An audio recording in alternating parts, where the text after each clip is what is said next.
میگویند که طی چند سال اخیر در کشور عزیزمان شماره گرمخانه‌ها بیشتر می‌شود و این باعث به آن می‌گردد که بازارهای کشور با محصولات تر و تازه همیشه تامین باشد و این همه نتیجه کارهای علمی عالمان ساحه است. دوستان عزیز، حالا به دانشگاه اگرایی تاجیکستان به نام شیرینشاه شاه تیمور آمدیم تا از پایگاه علمی دانشگاه مذکور دیدن کنیم و به شما تجربه کارهای آنها را نشان دهیم. درود استاد. سلام علیکم. خوب است. سلامت باشید. خب من میخوام که در آغاز برنامه یک معلومات مقدمه‌ای درباره همین پایگاه علمی و عموما پارک‌های تکنولوژی که در خود دانشگاه اگرایی تاجیکستان است یک معلومات کوتاه دهید. سلامت باشید. من میرزاعلی زاده طاهر میرزاعلی، معاون رکتور اوید به علم نوآوری دانشگاه اگرایی تاجیکستان، در تیار کردن متخصصان پایگاه بسیار مستحکم دانشگاه امکان می‌دهد که ما امروز آن متخصصان را تیار نماییم که با بازار امروزه و جوابگو باشد و در این زمینه در دانشگاه عین زمان 6 نفر اکادمیک، 47 نفر دکتران علم پروفسور و زیاده از 140 نامزدان علم به دانشجویان تعلیم و تدریس می‌دهند. با دستگیری شریکان رشد در پایگاه دانشگاه اگرایی تاجیکستان 3 گرمخانه زمانوی به استفاده داده شده و این گرمخانه ها هم به طور مقرری و هم به طور هیدروپونیکی به راه مانده شده است که امکان می‌دهد که هم دانشجویان در وقت درس‌های عملی، درس‌های آزمایشی و عنوانجویان، ماجستران و دکترانتان از روی اختصاص در اینجا کارهای علمی تحقیقاتی را به راه مانند. عین زمان در دانشگاه از روی 15 موضوع فرمایشی کارهای علمی تحقیقاتی رفته ایستاده است که زیاده از 85 نفر ماجستران و دکتران و عنوانجویان کارهای علمی تحقیقاتی خود را گذرانده ایستادند. و همین پایگاه علمی که حالا در دانشگاه شما است وابسته به همین است که مثلا کارهای علمی در آنجا انجام داده شود و توصیه ها برای دهقانان کشور داده شود. به واسطه این پایگاهی که هست، یعنی در سمت سبزوارکاری، یعنی در مرحله دوم است که الک یک چند نمود سبزوات، پمیدور، بودرینگ، قلمفرد، بویمجان یعنی پرورش کردن و آن نمودهای پرورش کرده می شود که اول در اینجا از طرف عالمان تحقیق کرده می شود و بعد نمونه های خوبی که با اقلیم تاجیکستان مطابق است به استحصالات پیشنهاد کرده می شود. برای ما نشان میدهید امروز؟ مرحمت، خوش آمدید پایگاه دانشگاه.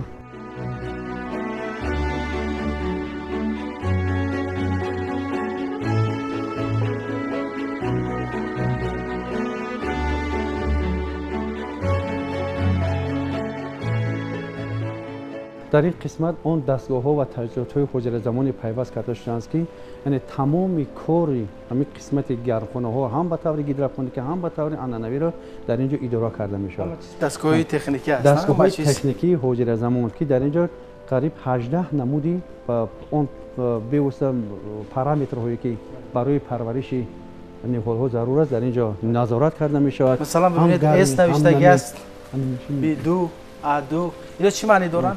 اینو وابسته شده است، یعنی در یک قسمت یعنی ماده های مینرالی و توسط اینا روان کرده یعنی همش توسط هم ماده مینرال ارگانیکی و در این قسمت باز ویتامین های مخصوصی دارد که یعنی آمیخته کرده شده. بعد یعنی تمام قسمت گرمخانه با قطرگی تامین کرده شد و به طور قطرگی یعنی با غذا باید تامین کرده میشه. از این دستگاهی که هست اینجا، خب این دستگاه چه وظیفه دارد؟ دستگاهی که در اینجا شما میبینید یعنی تمام همون آمیخته شده، آمیخته همون ویتامین ها، آمیخته ماده های مینرالی یکجا شده در اینجا مقداری از هر یک مقدار معین را نشان میدهد که از مقدار توصیه نموده مقداری که کارهای علمی تحقیقاتی برده می شود در اینجا نظارت کرده. بعد با قسمتی دستگاه اداروی است. اونجا کامپیوترها هستند.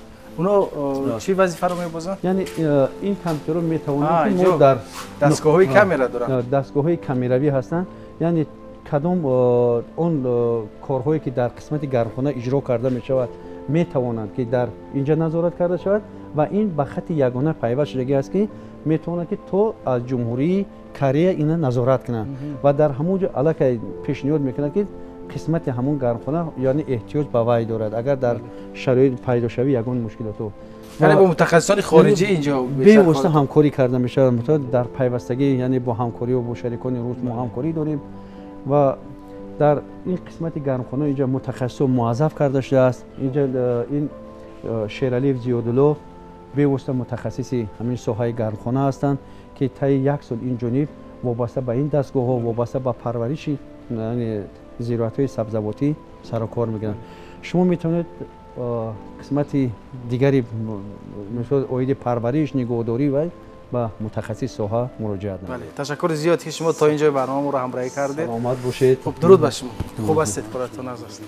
شما میتوانید که گرمخانه رو برای ما نشون دهید که مثلا چگونه گرمخانه هستند و چگونه پرورش کرده میشن؟ در دانشگاه اگرای تاجیکستان برنامه شینشو شوتمر دو گرمخانه تجربوی ساخته به استفاده دادن که ما در اینجا با همراهی دانشجویان طرز پرورش سبزیجات یعنی که پمیدور، بادرنگ و دیگر نمود زراعت رو در اینجا کوریده با دانشجویان نشون میدیم که چی طرز پرورشی مثلا میگیم پمیدور چی طرز پرورش کرده میشد. همه اون با کامپیوتر مجهز کرده شده است. حرارت، گرمی، خنکی از طرف انمون توسط برنامه‌های مخصوص اگر که همین چیزی نظارتی با کامپیوتر نشون داده میشه، کامپیوتر با این اداره کرده میشه. یعنی همین دستگاهی که حالا در اینجا هست این در همینجا گرمی، خنکی و حرارت همینجا نشون میتید به ما که چی به همین زراعت لازم است ما اون رو تامین میکنیم. پرنه که ما استفاده دو نماد پرنه گفتیم در اینجا ساخته شده است. پرنه گیدروپونیکی که گیدروپونیکی معلوم است به همگان که با واسطه آب نشونما میاد، یعنی که در ترکیب خاک چی نماد المنت ها است در آب تیار کرده میشد با واسطه آب بر همین نهالو داده میشود. حالا این مثلا ببینید که زمین بلند است. این تورف است. این تورف از باقیمانده‌های کاکائو تیار میشود. یعنی که در کجا تیار شده است؟ این از جمهوری کره دسترس کرده شده است. این در ترکیب این یگان نوریای مثال گیریم ارگانیک و نوری ارگانیک دیگه چیز نیست، فقط با واسطه آب میاد. فقط این با ما امکانات میتید که همون ریشه رو در خود قبول کنند و باقیمانده غذا هم با واسطه آب میاد. در اینجا این چی نوع پمیدور است؟ نو است. یعنی که ما در اینجا با ما امکانات میدهد که اثبات کنیم، یعنی که تجربه گذاریم و همین کدومی که از اینها بهتر است در اینجا شنیم. در اینجا بونیتو نوهای بونیتو است، خب ریتخان است، پینک پراتز است، کادیار. این چهار نمود است که ما در اینجا سال یکم علاقه شنوندیم، اونها رو پرورش کردیم و به ما معلوم است که نشونامه از چگونه است؟ نشونامه به ما ریتخان و بانیتو بهتر خوبتر بود که به شرایط تاجیکستان خوبتر اومد. ما میتونیم که همین دو نمود رو این سال پرورش کنیم که در اینجا است فقط نمودی و ریتخان است. در دانشگاه این به ما به نهایت ضرور بود که ما با دانشجویان از گرمخانه‌های زمانوی با دانشجویان نشون دهیم در عملیه و در درس‌های عملی با آنها کار کرده. در میتونیم که دانشجوی ما سالایی که دانشجو رو ختم میکنن در ساحه خود رفته در ما نایه‌های خود بله با همین کار کنن، یعنی که با گرمخانه‌های زمانوی برخوردار باشن. این کشاورزی چقدر پیش میره؟ البته میدونم که جمهوری کره دولت پیشرفته است و ما از با علمای اونجا همکاری کرده از همین چیزای نو برخوردار شده استادیم. این گرمخانه مقرری میگن که این به واسطه همون خاکی که خاک یعنی که از همین خاک محلی خودمون یعنی که غذا میگیره. در اینجا نیهول ها همون چهار نوعی که ما گفتیم در اینجا پرورش کرده شده. در اینجا سنجیده میشه. فقط در خاک خودمون. در خاک خودمون. ما در اینجا مشاهده میکنیم که در خاک خوب میشه یا در همون گیدروپونیک یعنی که در همون تورف. ما در اینجا تجربه ها گذرانده. این نیهول ها رو کشیدید؟ نیهول ها داخل ماه دکبر یعنی که با خریبی است. کدام نوع نیهول ها در همین شرایط در شرایط خاکی بیشتر پرورش می‌یابد؟ ما چخیلی که در گرمخانه دیگه گفتیم ما چهار نمودی همون نوعی نمودی پمیدورایی که گفته در اونجا گفتگو داشتیم. در اینجا کادیار بسیارتر شده که در خود سال گذشته در تجربه به ما نشون داد که بهتر از سه نمود دیگر است بود که ما در اینجا شنوندیم. در اینجا کادیار شنوندیم. حاصلش خوبتر نسبت به اون سه نمودی که از جمهوری کره آورده شده بودند.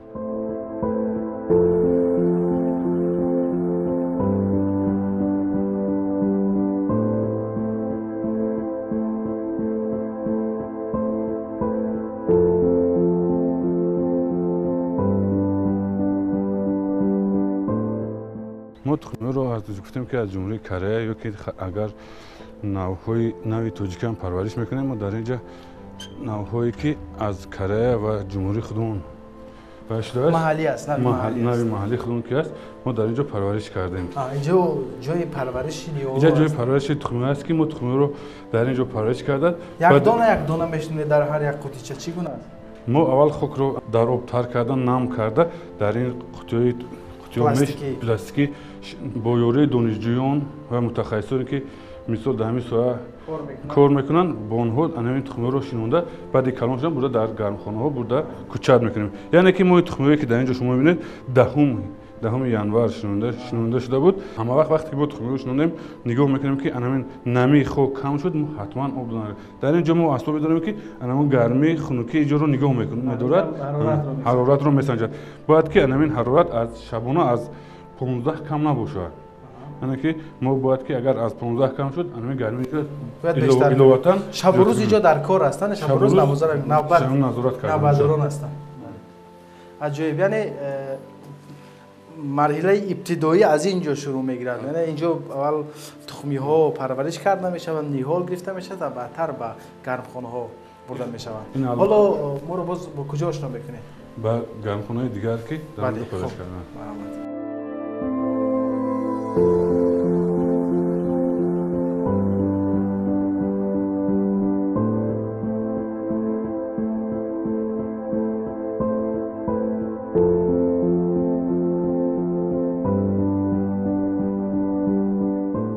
این گرمخانه دوی عمل کننده است که در اینجا متصدی نصرالدین قمریدین هستند که در اینجا با دانشجویان پرورش نهال مشغول هستند. بله، تشکر زیاد که تا اینجا برنامه ما رو همراهی کردید و ما با ایشان در ادامه برنامه صحبت خواهیم کرد. سلام باشید. درود بر شما. خوبید؟ کارتون نقض است. خب من میخوام که راجع به همین گرمخانه برای ما معلومات دهید. چقدر حجم دارد این گرمخانه و از گرمخانه‌های دیگری که ما حاضر دیدن کردیم چی تفاوت دارد؟ 5 سوتیق میباشد، یعنی که تشکیل کرده شده است که اساساً در این گرمخانه بیشتر یعنی که زراعت‌های سبزیجاتی از قبیل پمیدور، بادرینگ، خب یعنی که زنجبیل یعنی که قرنفل شیرین یعنی که پرورش کرده می شود در گرمخانه. اینجا دائم عمل کننده است، چون که ما در بالا گفتیم دائم عمل کننده هستند که در همه فصل سال اینجا مثلا شما تجربه گذرانده. بله. ببینیم که گرمخانه یعنی که گرمخانه دائم عمل کننده هست و در اینجا اساساً بیشتر یعنی که برای درس‌های لابراتوری، درس‌های عملی بیشتر دانشجویان رویه‌های بیولوژی آمده درس‌های خود را در اینجا یعنی که می‌گذرانند و در این گرمخانه نوها و دورگاه‌هایی که از خارج آورده شده است بیشتر پرورش کرده می شود و در شرایط اقلیمی ما این نوها خیلی هم یعنی که حاصل خیزی خوب دارند و رشد و نموشون دیده ایستاده که چقدر یعنی که خوب هست. مثلا می‌بینید چقدر حجمشون هم بلند است و این نوهایی که ما عین حال در این گرمخانه کش کرده شده هستیم نوع اتیا، این نوع اتیا می باشد و این دورگاهی یعنی که نوح می باشد که یعنی که و آن رده که شما میبینید یعنی که اینجا هر یک جویکی که هست در هر یک رد یک نوعی علایده شده است. بله در اینجا یعنی که کدام نوعش بهتر است؟ دو نوع و یک دورگاه در اینجا یعنی که کش کرده شده است. این آموزشی می باشد بیشتر یعنی که ما گفتیم که این گرمخانه یعنی که گرمخانه که و می باشد آزمایشی و یعنی که تجربه می باشد و برای همین ما در اینجا نوها رو یعنی که بیشتر می آموزیم یعنی که دوره نشأونما و حاصلنوکی آنها رو ما آموخته می بریم. هر تغییراتی که در همین رستنی ها به عمل میاد آنها رو به قید میگیریم. بله هر روزه مثلا حالت اینها حالت نشأونمای آنها، گلکنی آنها، خوابخد رستنی و اول میوه‌دهی آنها یعنی که از پایانش میوه دادن سر میکنند. مثلا که زراعت‌های سبزیجاتی اساسا پمیدور، بادرینگ بیشتر که از پایان با بالا گل کرده میوه‌دهی از پایان سر میشود و پخته‌رسی هم همین حالت را دارد یعنی که از پایان با بالا یعنی که و این نوعی که حاضر شما دیده ایستاده در ما میگن دراز پلک یا اینکه دراز قد بلند هستند یعنی که چند متر میشود؟ 3 تا 4 متر یعنی که قد میکشد. چند ماه دیگر این رشد آنها ادامه مییابد؟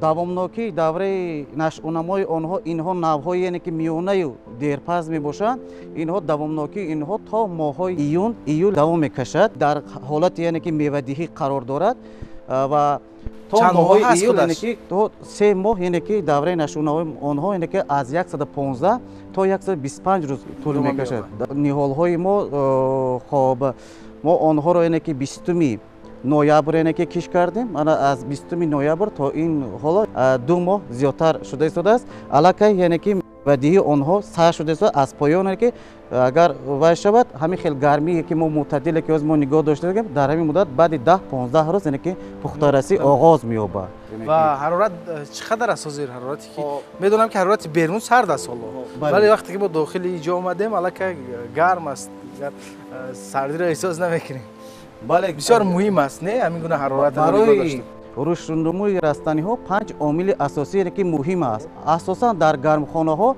بیشتر این ما گرمی رو مهیا کردن ما لازم است این حال هست گرمخانه ما در حدود یعنی که 22 تا 25 گراد سلسیوس گرم هست درون گرمخانه بله و توسط همین قبورها بله گرمخانه یعنی که توسط انگشت یعنی که باید کرده میشه گرم کرده میشه حرارت رو ما نظارت کرده میستیم در حالتی که اگراتکنیکای پرورشی زراعت‌های سبزیجاتی در گرمخانه از زمین کشاد کلا فرق میکنه در گرمخانه بیشتر نمی حرارت روشنی رو هم وقت وطن در آوردن ما لازم است شب هم اینجا روشن باید باشد نه مثلا همین لامپایی که هست در یک روز باید که ما روزانه رو تا 12 تا 15 یعنی که ساعت باید ما یعنی که تامین کنیم روشنایی رو همه وقت و شما دیدید که در روزهایی که ابرناک ما شکلی که می‌بینید وای هست لامپ‌های روشن دهنده هست که آنها رو یعنی که روشنی می‌دهد و در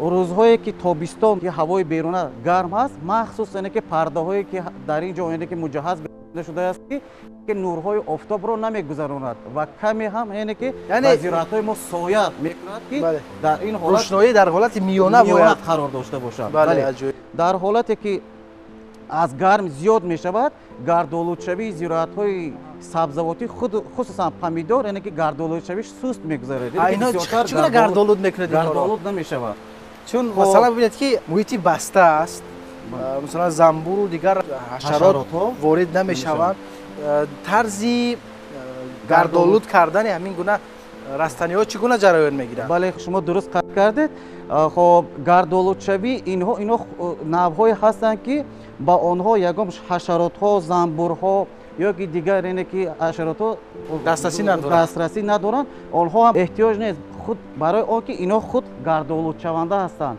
همین نوع‌هایی هستند که در گرمخانه پرورش کرده می شود این نوع خود از خود گردآلود شونده هستند یعنی که با هم نزدیک هستند زنبور یا که حشرات دیگر حشرات لازم نیست که با ما استفاده بریم اینا خود از خود گردآلود میشه فقط در این جو باید که حرارت رو با تنظیم در آوردن ما لازم است وقتی که حرارت از 15 گراد سلسیوس اگر پایان فرآید گردآلود شوی آنها سست میگذرد یعنی که خوب گردآلود نمیشود اگر حرارت از 35-40 گرادوس بالا هم شود یعنی که حرارت یعنی که در این وقت گردآلود شوی سست میگذارد از همین سبب باید که حرارت 22-25-27 گرادوس سلسیوس برای این زراعت یعنی که کفایه هست که هم گردآلود میشود هم خوب نشو و نما مییابد خوب ما در این قطار میبینیم که شما بودرینگ شنوندید نه دورگای ایگل هست دورگای یعنی که وای هست گالندی هست و این رد برای آموزشی هست در سال یکمی که گرمخانه رو یعنی که به استفاده داده شده بود یعنی که نوها و دورگاهایی که از جمهوری ترکیه آورده شدگی بودند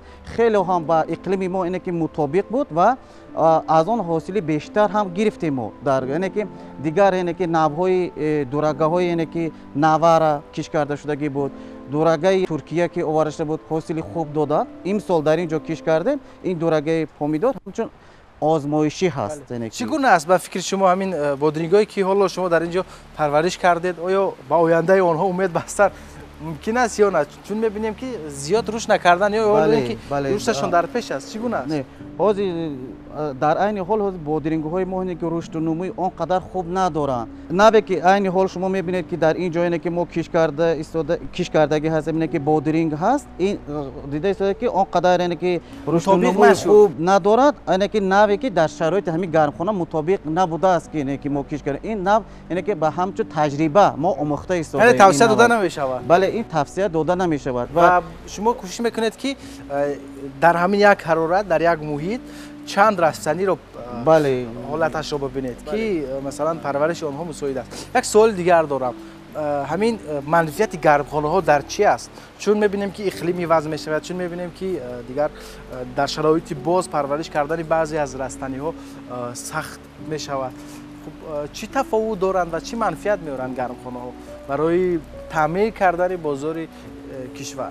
منفیت گرمخانه ها در اون است که یعنی که حاصلناکی که زراعتی که ما در گرمخانه پرورش میکنیم نسبت زمین های کشاد یعنی که نسبت زمین های صحرایی یکی دو مراتب بیشتر حاصل گرفته می شود. برای تامین امنیت عضوقواری کشور خیلی هم به ما یعنی که کمک میکنه. اقلیم سیاره ما گرم شده است و با استفاده داشتن گرمخانه ها بیشتر یعنی که منفیت خاص است یعنی که بیشتر از آنها یعنی که حاصل رویانده می شود و تمام مثال یعنی که بازارهای ما یعنی که با زراعت های تر و تازه یعنی که تامین می باشد. مقصد اساسی گرمخانه ها در همین است. طی چند سال اخیر همین گونه گرمخانه در تاجیکستان بیشتر شد نه؟ این هم نتیجه کار علمی است نه؟ بله کارهای علمی عالمان هست و دانشگاه کارهای علمی یعنی که عالمان دانشگاه اگراری می باشد که این توصیه میدیم به دهقانان. خب با دهقانان من که با کشاورزان ما توصیه میدیم که نوعی که حاصلناکیشان بلند هست، نوعی که اقتدار حاصلناکی بلند در گرمخانه ها دارند آنها را بیشتر کش کرده از آن حاصل خوب گیرند. در عموم همین کارهایی که شما انجام داده در همین گرمخانه ها چی نتیجه دادن؟ با چی خلاصه علمی آمده؟ زراعتایی که ما در گرمخانه پرورش کردیم این نتیجه خیلی هم خوب داد. قناعتمند هستیم و در گرمخانه ها یعنی که بیشتر پرورش کردن زراعت های سبزواتی با منفیت خاص هست.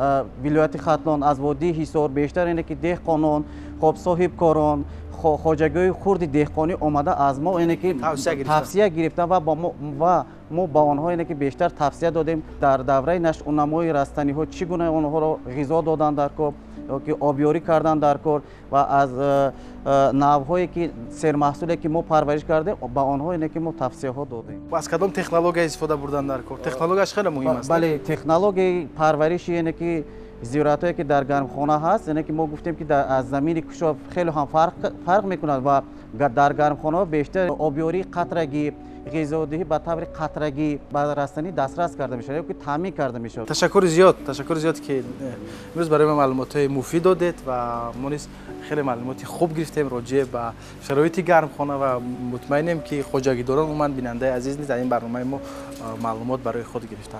دوستان عزیز برنامه میگویند که بود ما این برنامه رو از دانشگاه اگراری تاجیکستان به نام شیرینشاه شاه تیمور برای شما پیشنهاد کردیم و درباره شرایط گرمخانه ها برای شما معلومات دادیم. تا دیدار دیگر سربلند باشید. خیر.